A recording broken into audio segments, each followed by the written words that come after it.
ہر مسلمان کا ایمان ہے کہ عالم الغیب کی صفت صرف اللہ تعالیٰ کی ذات کے ساتھ مخصوص ہے، تاہم اللہ تعالیٰ اپنے نبیوں کو وحی الہام اور نیک لوگوں کو خواب اور بعض دفعہ جاگتی آنکھوں سے بھی مستقبل کے کئی مناظر دکھا دیتا ہے۔ اور رہی بات کاہنوں نجومیوں کی سچی پیشن گوئیوں کی، تو یہ بات بھی صحیح بخاری اور مسلم کی حدیث سے ثابت ہے۔ حضرت عائشہ رضی اللہ تعالیٰ عنہا سے روایت ہے، رسول اللہ صلی اللہ علیہ وسلم سے لوگوں نے کاہنوں نجومیوں کے بارے میں پوچھا، ان کی بتائی ہوئی باتوں پر اعتماد کیا جا سکتا ہے یا نہیں؟ تو آپ نے ارشاد فرمایا، وہ کچھ نہیں، یعنی وہ جن باتوں کا دعویٰ کرتے ہیں وہ بے بنیاد ہوتی ہیں، ان پر اعتماد اور بھروسہ مت کیا کرو۔ لوگوں نے عرض کیا کہ یا رسول اللہ صلی اللہ علیہ وسلم، بعض دفعہ وہ ایسی خبر دیتے ہیں جو سچ ہوتی ہے۔ رسول اللہ نے فرمایا، وہ بات حق ہوتی ہے جس کو جن شیطان اچک لیتا ہے اور اپنے دوست کاہن کے کان میں مرغ کی آواز کی طرح ڈال دیتا ہے، پھر وہ کاہن اس میں 100 سے زیادہ جھوٹی باتیں ملا دیتے ہیں۔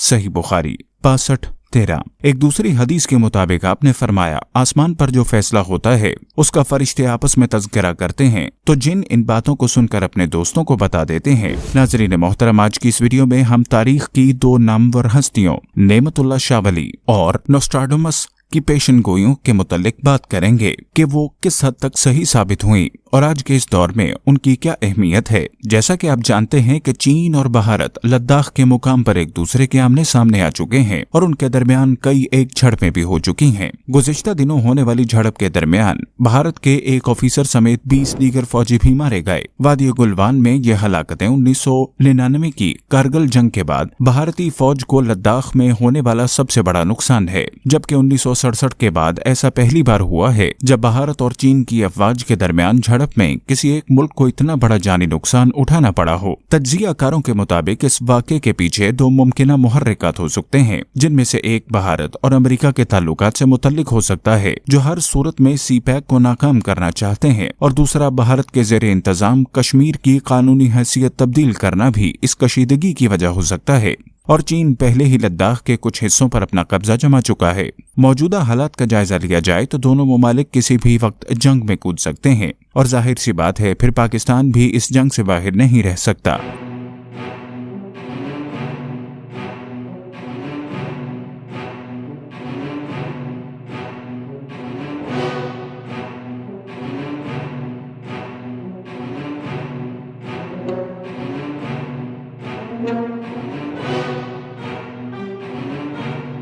نعمت اللہ شاہ ولی اور نوسٹراڈامس کی پیشن گوئیوں کے مطابق اسی پہاڑی علاقوں سے جنگ کا آغاز ہوگا، جو بھارت کی تباہی کے ساتھ بعد میں تیسری جنگ عظیم بن کر مغرب اور امریکہ کی تباہی کا باعث بھی بنے گا۔ ناظرین محترم، نعمت اللہ شاہ ولی کے فارسی اشعار میں حیران کن طور پر انہی پہاڑوں میں چین اور بھارت کے درمیان جنگ کی پیشن گوئی کی گئی ہے۔ نعمت اللہ شاہ ولی اپنے اشعار میں فرماتے ہیں کہ چترال نانگا پربت چین کے ساتھ گلگت کا علاقہ مل کر تبت کا علاقہ میدان جنگ بنے گا۔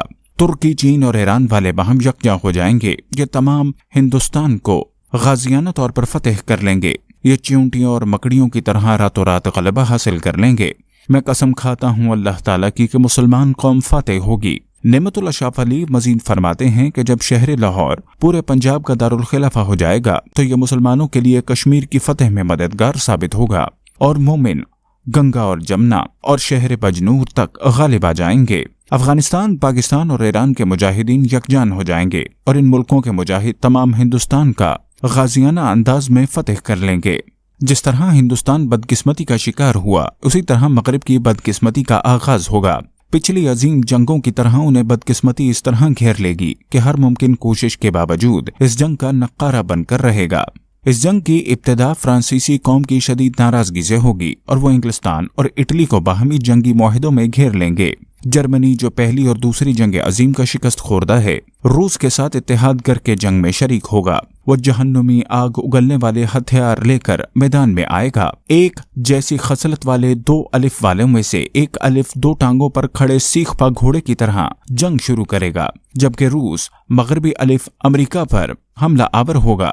اس الف کی حیثیت اور طاقت اس کو چادانی میں ایک نقطے کی طرح کمتر اور حقیر ہو جائے گی، یہاں تک کہ اس کا نام اور تذکرہ ہی تاریخ لکھنے والوں کی کتابوں میں رہ جائے گا۔ ان بے ایمان لوگوں نے فساد برپا کر کے دنیا میں اپنی قسمت خراب کر لی۔ آخر کار اپنی ہی لگائی ہوئی جہنمی آگ کی نظر ہو جائیں گے۔ تینوں ایمان کے سارے دشمن مار ڈالے جائیں گے اور اللہ تعالیٰ اپنی رحمتوں کے ساتھ مومنوں پر شان و شوکت اور نوازشوں کی بارش فرمائے گا۔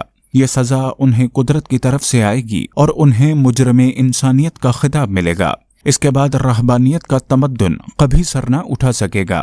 اس طرح کفر کے مٹ جانے کے بعد مسلمانوں کی بہتری نشاط ثانیہ کا دور آئے گا۔ حضرت مہدی علیہ السلام کو عروج حاصل ہوگا اور وہ حقیقی اسلامی حکومت قائم کریں گے۔ اے مومن، اگر تو ان کاموں کو جلد از جلد چاہتا ہے اور اللہ تعالیٰ کی نصرت کا طلبگار ہے تو خدا را رب عظیم کے احکامات کو دل و جان سے پیروی کر۔ ناظرین مکرم، اس سے پہلے کے دور کے بارے میں بھی نعمت اللہ شاہ ولی کی ایک پیشن گوئی سچ ثابت ہو چکی ہے۔ ہمیں امید ہے کہ اللہ اپنے اس نیک بندے کی زبان سے نکلے ہوئے یہ الفاظ بھی ضرور پورے کرے گا۔ اور اب ذرا تھوڑی دیر کے لیے یورپ کے اس مشہور دانشور نوسٹراڈامس کی پیشن گوئیوں پر بھی ایک طائرانہ نگاہ ڈالتے ہیں، جس کے بارے میں بعض مسلم محققین کا کہنا ہے کہ ان کے ہاتھ حضرت ابو ہریرہ رضی اللہ تعالیٰ عنہ کا خطبہ لگ گیا تھا، جس میں یہ ساری پیشن گوئیاں لکھی ہوئی تھیں۔ 16ویں صدی عیسوی میں نوسٹراڈامس نامی اس معروف فرانسیسی دانشور نے لیس پروفیکٹرز نامی کتاب لکھ کر پوری دنیا میں تہلکہ مچا دیا تھا۔ بعد ازاں یہ کتاب 400 برس دنیا کی سب سے زیادہ بکنے والی کتاب بن گئی۔ نوسٹراڈامس کے مداحوں کے نزدیک وہ مستقبل کے حالات جاننے کے روحانی علوم پر دسترخ رکھنے والا انجیلی عالم تھا، جو عین سچی اور تفصیلی پیشن گوئیاں کرتا تھا۔ شاہ ہنری کی موت، انقلاب فرانس، دوسری عالمی جنگ، ہولوکاسٹ، 9/11، پینٹاگون پر حملہ اور 20ویں صدی کے سائنسی انقلابات جیسے اہم واقعات کی کڑیاں ان کی پیشن گوئیوں سے ملائی گئی ہیں۔ 9/11 کے واقعے پر ان کی پیشن گوئیوں کے ذکر سے امریکہ اور مغرب میں خوف و ہراس پھیلا رہا۔ آخر میں پیشن گوئیوں کے حوالے سے عالمی شہرت کے حامل نوسٹراڈامس کی قبر کشائی کے متعلق اس دلچسپ مگر حیران کن سچے واقعے کا ذکر کریں گے، جس کو یاد کر کے پورا مغرب خوفزدہ ہو جاتا ہے۔ یہ مئی 1791 عیسوی کا واقعہ ہے، جب فرانسیسی انقلاب اپنے عروج کے دور میں تھا، جب بڑے بڑے سر کاٹ کر ظالم حکمران عبرتناک انجام کو پہنچے۔ 3 چرواہوں کے دماغ پر شراب کا نشہ ان کی عقل پر حاوی ہو گیا تھا، مگر وہ اس بات سے بے خبر تھے کہ کوئی بدقسمتی انہیں دعوت قضا دے رہی ہے۔ وہ نہیں جانتے تھے کہ انہوں نے نشے میں بدمست ہو کر ایک شہرائے آفاق فلکیات دان نوسٹراڈامس کی قبر کھودنے کا فیصلہ کر لیا تھا۔ وہ قبر ایک پرانے چرچ کے احاطے میں تھی، جس میں رکھا لکڑی کا تابوت 200 سال سے زیادہ عرصہ گزرنے کی وجہ سے گل سڑ چکا تھا۔ نشے میں دھت ان تینوں اشخاص نے قبر کھود دی تو گلا سڑا تابوت ان کے سامنے تھا۔ تابوت کھلا تو جیت کی خوشی میں کہکہے لگانے والوں کی آواز ان کے حلق میں اٹک کر رہ گئی اور آنکھیں حیرت سے پھیل گئیں۔ ان کی حیرت کی وجہ ہڈیوں کا ڈھانچہ نہیں، بلکہ ڈھانچے کے گلے میں لٹکتی پیتل کی وہ تختی تھی، جس پر اس دن کی تاریخ یعنی 17 مئی 1791 بھی درج تھی۔ تختی کی پشت پر صاحب قبر آن جہانی نوسٹراڈامس نے حیران کن تفصیل سے اپنی قبر کھودنے کی پیشن گوئی ایک ربائی کی شکل میں یوں درج کی تھی: انقلاب کے 2 سال بعد اور 5ویں مہینے میں 3 نشئی پرانی قبر کھودیں گے، 2 اسی رات مر جائیں گے اور تیسرا آخر تک پاگل رہے گا۔ یہ ربائی پڑھ کر تینوں افراد کا نشہ ایسا کافور ہوا کہ وہ خوفزدہ ہو کر پیچھے ہٹے اور سر پٹ دوڑ پڑے، مگر انقلابی پولیس نے انہیں بھاگتے ہوئے دیکھ لیا۔ انہیں انقلاب دشمن عناصر سمجھ کر ان پر سیدھی گولی چلا دی، جس کے نتیجے میں ان میں سے 2 موقع پر ہلاک ہو گئے اور تیسرا شدت خوف سے مرتے دم تک پاگل رہا۔